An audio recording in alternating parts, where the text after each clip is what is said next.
వైఎస్ఆర్ కాంగ్రెస్ పార్టీని పూర్వ వైభవం తేడానికి మీ అందరూ కూడా కలిసికట్టుగా రావాలని చెప్పిన ఉద్దేశం మీదే ఈ కార్యక్రమం ఏర్పాటు చేశాం.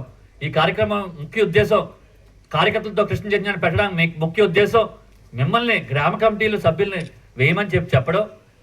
ఉదాహరణకి శ్రీముఖలింగం సంబంధించి గ్రామ కమిటీ ఏమన్నా అనుకోండి, మా రమణ మా ప్రసాద్ కూర్చొని ఇంట్లో కూర్చొని రాసి నాకు ఇచ్చేస్తే అయిపోతుంది. నా కమిటీ నేను అప్లోడ్ చేసేస్తాను, అయిపోతుంది, పూర్తి అయిపోతుంది, పైకి పంపించేస్తే మీకు కార్డులు వచ్చేస్తాయి. కానీ నా ఉద్దేశం అది కాదు.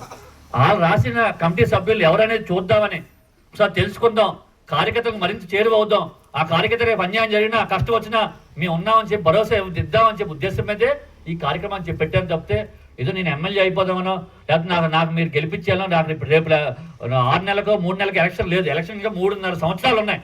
నేను అప్పుడే పెట్టవచ్చు, అప్పుడే రావచ్చు. సో ఒక 6 నెలల ముందు వచ్చి జగన్మోహన్ రెడ్డి గారి దగ్గరికి వెళ్ళి మా నాన్న వెళ్ళి టిక్ పెట్టండి మా కొడుకుని టిక్ పెట్టేస్తాడు జగన్మోహన్ రెడ్డి. నాకు అది కాదు కావాల్సింది. మమ్మల్ని నమ్ముకొని ఈరోజు మా రాజకీయ ఎదుగుదలలో కానీ మా కుటుంబ గౌరవంలో కానీ మాకు అండగా ఉన్న కార్యకర్తలకి తోడుగా నిలబడాలని చెప్పి ఉద్దేశం మీదే ఈరోజు మీ ముందుకు వచ్చారని తప్పితే ఈ ఎమ్మెల్యే పదవుల కోసం లేకపోతే ఈ సీట్ల కోసం కాదు అని చెప్పి నేను మనస్ఫూర్తిగా చెప్తున్నాను. ఈరోజు మా నాయకులు మా మీద అభిమానంతోనో ప్రేమతోనో మా చైతన్యాన్ని గెలిపించండి, మా చైతన్యాన్ని ఎమ్మెల్యే చేసి అంటున్నారు.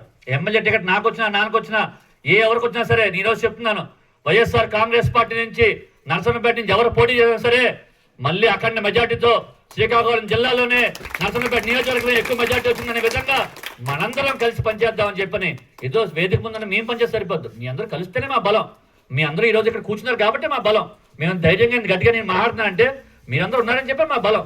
కాబట్టి అదేవిధంగా ఒక సంయుత కుటుంబంలాగా ఎక్కడ చిన్న చిన్న అరమకులు ఉంటే పక్కన పెట్టండి. సొంత లాభాల కోసం లేకపోతే స్వలాభాల కోసం ఎవరు ఆలోచించద్దు. ఒక విశాల ప్రయోజనాల కోసం ఆలోచించండి. మళ్ళీ మన పార్టీ వస్తే ఏ పనైనా చేసుకోగలం. ఈరోజు ఎంపీపీగా ఉన్నాం మనం. కొన్ని పనులు మనం చేసుకోవాలంటే మనకు అడ్డంకులు, పైనుంచి అధికారుల అడ్డంకులు, అలాగా ఆ విధంగా అనేక రకాలుగా మనకి ఇబ్బంది పెడుతున్నారు. అవన్నీ నాకు తెలుసు. మొన్న చూడండి, మన శ్రీముఖంలో వచ్చాను, మా వాడి మీద దాడి అయిందని చెప్పి మనం రావడం జరిగింది. ఇలా అనేక దగ్గర ఎప్పుడూ లేని సంస్కృతి ఈరోజు కూటమి ప్రభుత్వం మనకు పరిచయం చేస్తుంది.